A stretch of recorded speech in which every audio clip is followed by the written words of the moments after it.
무좀약 복용하실 때 자기가 식도염약이나 위산 억제제 이런 거 먹고 있다. 간독성은 이 세 약 모두 있을 수 있어요. 안녕하세요. 여자신약사 여신약사입니다. 많은 분들께서 무좀약에 대해서 궁금증을 남겨주셨어요. 그래서 그 중에서 가장 다빈도로 받은 질문 3가지를 소개해 드리려고 합니다. 첫 번째, 무좀약은 간독성이 있는 약이다. 두 번째, 먹는 무좀약의 종류와 먹는 방법, 그리고 부작용별 특징은 무엇인가? 세 번째, 먹는 무좀약 먹다가 안 먹어도 효과가 유지된다고 하는데 이 말의 의미는 무엇인가? 이거에 대해서 한번 살펴보도록 하겠습니다. 먼저 첫 번째 질문, 무좀약은 간에 안 좋다던데 이 말의 의미는 무엇일까요? 결론부터 말하면 처방을 통해서 먹는 무좀약이 여기에 해당됩니다. 그렇다고 해서 먹지 말아야 된다라는 의미는 아니고요. 의사 선생님의 처방에 맞게 복용을 하면 되는데요. 먹는 무좀약을 복용할 때는 병원에서 계속해서 검사를 하고 간 수치를 모니터링 하기 때문에 크게 걱정하실 필요가 없습니다. 중간에 간 수치가 이상이 있거나 그렇다면은 복용을 중단을 하게 돼요. 일반적으로 발무좀이나 손톱무좀 같은 경우는 바르는 약을 사용하죠. 그런데 발무좀이든 손톱무좀이든 발톱무좀이든 증상이 심할 때는 바르는 약으로는 안 되고 먹는 약도 병행을 하는 경우도 있습니다. 제 이전 영상에서 발톱무좀이 효과 없는 이유 3가지를 말씀드렸는데요. 이 영상도 참고해 보시면 도움이 될 것 같습니다. 먹는 무좀약은 간에 부작용이 있을 수 있는데요. 그 이유는 무엇일까요? 바로 먹는 무좀약은 대부분이 간에서 대사되기 때문이에요. 그런데 간 기능이 약하다면 이런 대사작용이 잘 일어나지 않겠죠. 그리고 간에는 무수한 대사 효소들이 존재하는데요. 그 중에 인기가 있는 간대사 효소가 있어요. 이런 인기 있는 대사 효소는 무좀약뿐만 아니라 다른 약들도 대사하기 때문에 먹는 무좀약은 약물 상호작용이 많다라고 표현하게 됩니다. 예를 들어 A라는 약도 술도 모두 인기 있는 간 효소에 의해서 대사가 되고 먹는 무좀약도 같은 효소로 대사가 되기 때문에 인기 있는 간 효소가 바쁘겠죠. 또 어떤 약들은 이런 인기 간 효소를 억제하거나 더 활성화시키는 경우도 있어요. 이 같은 이유로 먹는 무좀약은 다른 약물과 상호작용 때문에 병용 금기라고 해서 같이 먹어서는 안 되는 약들이 있습니다. 같이 먹을 경우 부작용이 증가하게 되는데요. 이 무좀약과 병용 금기인 약들은 또 따로 정리해서 블로그 링크로 남겨드리도록 하겠습니다. 그런데 너무 걱정하실 필요가 없는 것이 DUR이라는 시스템이 있어요. 그래서 먹는 무좀약이랑 같이 먹으면 안 되는 약이 전산상에서 뜨게 되는데요. 만약에 내가 A라는 약을 먹고 있는데 의사 선생님이 먹는 무좀약을 처방하려고 한다. 그러면 전산상에서 B 뜨게 돼요. 그리고 혹시나 놓쳤을 경우 2차로도 약국에서 시스템에서 걸러지게 되는데요. 그럼 약사님이 물어보실 거예요. 혹시 A라는 약물을 드시고 있는데 이 약은 먹는 무좀약이랑 같이 드시면 안 돼요. 혹시 A라는 약 드시고 있나요? 이렇게 물어보실 거예요. 그렇기 때문에 같이 먹어서는 안 되는 약, 이런 부분들은 크게 걱정하실 필요는 없습니다. 자, 무좀약 간에 안 좋다는데 이 궁금증 조금 해소가 되셨나요? 먹는 무좀약 종류를 소개하면서 조금 더 설명드리겠습니다. 두 번째 질문, 먹는 무좀약 종류, 부작용별 특징은 무엇일까? 먼저 먹는 무좀약은 항진균제라고 불러요. 진균을 죽이는 약인데요. 성분으로는 테르비나핀, 이트라코나졸, 플루코나졸 3가지가 있습니다. 주로 발톱무좀 치료에 있어서 1차로 선택되는 약은 테르비나핀 성분이고요. 2차가 이트로코나졸, 3차가 플루코나졸 성분이에요. 그러면 여기까지 듣고 이런 생각을 하시는 분도 있을 거예요. 우리 의사 선생님은 테르비나핀 처방 안 해줬는데 그럼 잘못해준 거 아니야? 이렇게 생각하실 수 있는데요.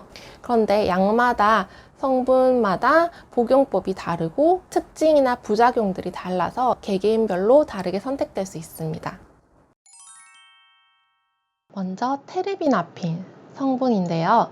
제품으로는 라미실정, 무조날존 같은 것들이 있어요. 테르비나핀 성분은 매일 복용하게 돼요. 매일 복용하는 게 조금 단점이 될 수 있겠죠. 그래서 손톱은 8주, 발톱은 12주, 한 3달 정도 복용하게 되는데 조금 심한 발무좀 같은 경우는 한 달 이내로 복용하는데 손발톱 무좀 같은 경우는 한 3개월 정도 복용하게 돼요. 그런데 발톱 성장이 느리거나 조금 심하면은 6개월 이상 걸릴 수 있는데 보통 3개월이 달이면 충분하다고 알려집니다. 테르비나핀 성분의 특징은 간 질환자에게는 권장되지 않아요. 복용하게 되면 드물게 간독성이 나타나는데 이제 우리가 먹는 부종약 복용하면 간독성 나타난다. 간독성이 있다 이렇게 말하는데 실제로 이런 확률은 0.1에서 0.02 정도로 알려져 있습니다. 그래서 간독성은 간질환과 상관없이 나타나고 투여 중에 4에서 6주 간격으로 정기적으로 간 검사를 하게 됩니다. 그래서 혹시나 간 검사에서 이상이 있게 되면은 약을 즉시 중단을 하게 되고요. 간 기능이 이상되는 의심 증상은 무엇이냐? 이유 없는 구역 구토, 식욕 감소, 피로, 오른쪽 위쪽 복부 통증, 황달이나 진한 소변, 무름변 등이 있어요. 그래서 이런 의심 증상이 있다면 의사 선생님한테 말하고 간 수치 검사를 통해서 이상이 있으면 약을 중단하게 됩니다. 그런데 테르비나핀 성분 복용하면서 매우 흔하게라는 말은 10% 이상의 확률인데요. 약 복용에 있어서 10% 이상의 부작용이 나면 꽤 큰 거예요. 그래서 흔하게 나타날 수 있는 부작용은 발진, 가령, 관절통, 근육통 같은 것들, 그리고 위장관 증상, 복부 팽만이나 식욕 감소, 소화불량, 그리고 복통 설사, 그리고 두통 이런 것들이 있습니다. 그렇기 때문에 이 먹는 부종약 테르비나핀 먹다가 이런 증상이 있으면 부작용이구나 이렇게 인지하실 수 있습니다. 다음으로 이트라코나졸 성분인데요. 이 성분의 약들로는 또 여러 가지가 있어요. 글루트라정, 코졸, 뉴트라졸정 이런 것들 여러 가지 제품들이 있는데 이 이트라코나졸을 먹는 방법이 주기요법이랑 연성요법이 있어요. 연성요법은 계속해서 매일 먹는 거고요. 주기요법은 중간에 휴약기가 있는 거예요. 근데 이제 임상적으로 효과가 좋은 거는 주기요법이다 라고 해가지고 주로 주기요법을 많이 사용하게 됩니다. 하루에 2번 아침 저녁으로 복용을 하게 되는데 일주일간 복용하고 3주간 휴약합니다. 그러면 총 4주가 한 사이클인데요. 그래서 손톱은 이 4주가 2사이클, 2주기, 한 8주 동안 진행되게 되고 발톱은 3주기이기 때문에 이 4주가 3개, 12주 동안 이렇게 진행을 하게 됩니다. 이트라코나졸 성분의 특징은 간 기능 이상 이 부작용이 있는데 간 기능 이상 부작용은 확률이 1% 미만이에요. 그래서 이트라코나졸 복용하실 때도 간 효소 수치를 지속적으로 모니터링을 하게 되고요. 그리고 특징적으로는 신부전 환자는 이 약을 드시지 않습니다. 신부전 환자는 이 신부전의 부작용이 심해질 수 있기 때문에 이트라코나졸 금기이고요. 그리고 이트라코나졸은 산성 환경에서 흡수가 잘 돼요. 위에 산성 환경에서 흡수가 잘 돼요. 그래서 위산이 많이 나오는 식사 직후에 복용을 하게 됩니다. 그런데 이제 제산제 같은 약들은 위에 산성을 중화시키는 역할을 하죠. 그래서 제산제랑 이트라코나졸 성분을 같이 먹으면 흡수가 잘 안 돼요. 그래서 제산제는 1시간 전 먹거나 아니면 무좀약 먹고 2시간 있다가 먹거나 이렇게 간격을 두게 됩니다. 그리고 혹시나 이트라코나졸 성분 무좀약 복용하실 때 자기가 식도염약이나 위산 억제제 이런 거 먹고 있다 이렇게 되면은 위산을 중화시키기 때문에 이런 것들은 위산을 억제하기 때문에 위의 산성도가 낮아져요. 그렇기 때문에 이런 약을 드실 때는 이트라코나졸과 콜라와 함께 복용을 하게 됩니다. 그래서 약과 콜라랑 같이 먹으라니 조금 어색하긴 한데요. 이렇게 권장이 됩니다. 이트라코나졸 성분의 특징은 상호작용이 상대적으로 많다는 거예요. 그래서 이 약이랑 같이 먹으면 안 되는 병용 금기 약물들이 조금 있는데 이런 병용 금기 약물들을 이트라코나졸 약물 중단하고 2주까지도 먹으면 안 돼요. 예를 들어서 A라는 약이 있어요. A라는 약이랑 이트라코나졸이랑 병용 금기예요. 같이 먹으면 안 돼요. 그러면은 이트라코나졸 다 먹고 나서 바로 A 먹으면 되지 않냐? 이게 아니고 이트라코나졸 먹고 2주간 휴식을 둔 다음에 그 다음에 A라는 약을 먹어야 된다 이 뜻입니다. 그래서 이런 병용 금기 약물들은 제가 블로그 링크로 자세하게 남겨드리겠습니다. 다음으로는 플루코나졸 성분의 약물인데요. 제품은 디프루칸 같은 것들이 있어요. 그래서 이 약의 특징은 주 1회 복용하니까 조금 간편하죠. 간편하다는 특징이 있는데 대신 복용 기간이 조금 깁니다.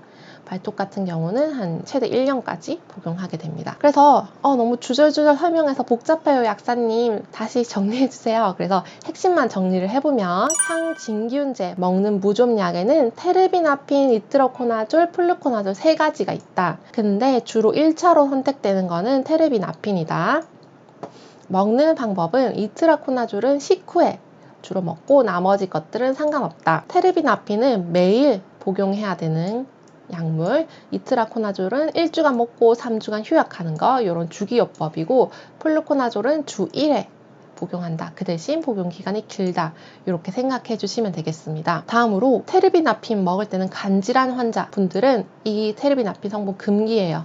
신부전 있는 환자들 이트라코나졸 금기입니다. 그래서 간독성은 이 세 약 모두 있을 수 있어요. 근데 아까 확률 보셨죠? 1% 미만, 0.1에서 0.001% 정도 뭐 이렇게 나타나는데 어쨌든 있을 수는 있다. 그런데 지속적으로 간 수치를 검사를 통해서 복용하기 때문에 크게 걱정하지 않으셔도 된다. 이런 약들은 모두 간에서 대사되기 때문에 술을 먹지 않는 것이 중요하다. 약물 상호작용은 이트라코나졸은 많은 편이고 플루코나졸은 상대적으로 작은 편이에요. 그래서 내가 약물 먹는 게 많다, 그래서 병용 금기되는 게 있다, 그러면은 이트라코나졸 말고 다른 약을 선택을 하게 되겠죠. 네, 먹는 무좀약은 여기까지 설명하고 다음 질문으로 넘어가 볼게요. 세 번째 질문, 먹는 무좀약 먹다가 안 먹어도 효과가 지속된다고 하던데 이 말의 의미는 무엇일까요? 약을 먹다가 안 먹었는데 어떻게 효과가 지속이 되지? 이렇게 생각이 하실 수 있을 것 같아요. 그런데 용법대로 올바르게 발톱 같은 경우는 3개월에서 6개월 정도 약을 복용하게 되면은 처음에는 무좀약 성분이 체내 혈중 농도에 존재하다가 점점 조갑 내로 이동을 하게 돼요. 그래서 약물을 나중에 먹지 않게 되더라도 발톱 조갑에 일정 기간 동안 농도가 유지되게 됩니다. 그래서 치료가 끝나도 테르비나핀 성분 같은 경우는 36주 동안 조갑의 농도가 유지되고, 이트로코나졸 같은 경우는 27주 동안 조갑의 농도가 유지된다고 알려집니다. 오늘 긴 이야기 해보았는데요. 조금 도움이 되셨나요? 앞으로도 좋은 정보 많이 드리려고 노력할 거고요. 마지막으로 조댓구알, 좋아요, 댓글, 구독, 알람 설정까지 부탁드립니다. 감사합니다.